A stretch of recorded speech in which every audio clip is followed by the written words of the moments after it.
Hello बच्चों, let's see this question and here this question says how majoritarianism has increased the feeling of alienation among the Sri Lankan Tamils explain। Question आपसे कह रहा है कि किस तरीके से मेजोरिटेरियनिज्म ने श्रीलंकन तमिल्स के अंदर एलाइनेशन की भावना को और बढ़ावा दिया था। तो आइए देखते हैं। In 1956, Sri Lankan government declared Sinhala language as only official language, thus integrate the Tamils।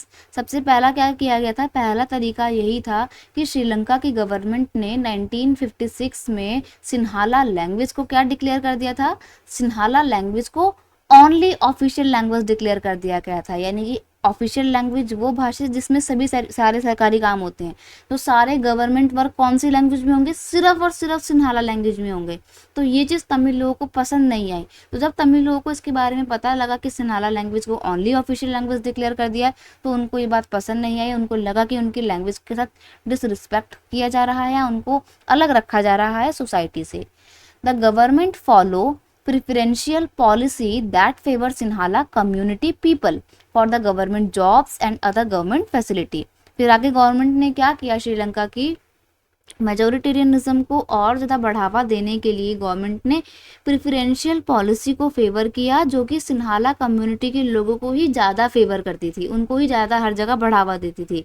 फिर चाहे गवर्नमेंट जॉब्स हों, गवर्नमेंट कॉलेजेस में या स्कूल्स में एडमिशन लेना हो, या कोई भी गवर्नमेंट फैसिलिटीज़ की बात हो, तो उसमें सबसे पहले किसको आगे प्रेफरेंस दी जाती थी? सिन्हाला कम्युनिटी के लोगों को। तो ये चीज़ तमिल्स को पसंद नहीं आई कि सब कुछ कैपेबिलिटी होने के बावजूद सिन्हाला लोगों को ही फेवर किया जा रहा है, उनको ही प्रेफरेंस दी जा रही है। तो कहीं ना कहीं उनके अंदर सिन्हाला लोगों को लेकर एक डिसट्रस्ट की फीलिंग क्रिएट हो गई, या वो लोग उनसे हेट करने लगे। डिसट्रस्ट की फीलिंग उनके अंदर बढ़ आ गई थी।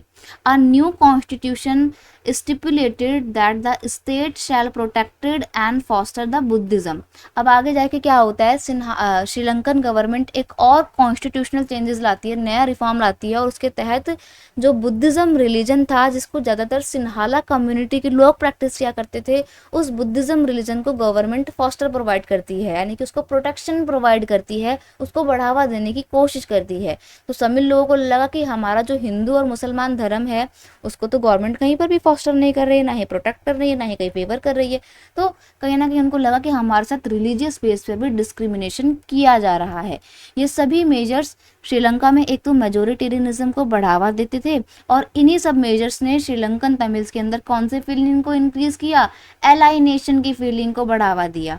All of these majoritarian major increased the feeling of alienation among the Tamil community. इन सब तरीकों ने क्या किया? तमिल कम्युनिटी के अंदर एलाइनेशन की भावना को, नेग्लेक्ट करने की फीलिंग को इंक्रीज किया। I hope you understood it well. Best of luck.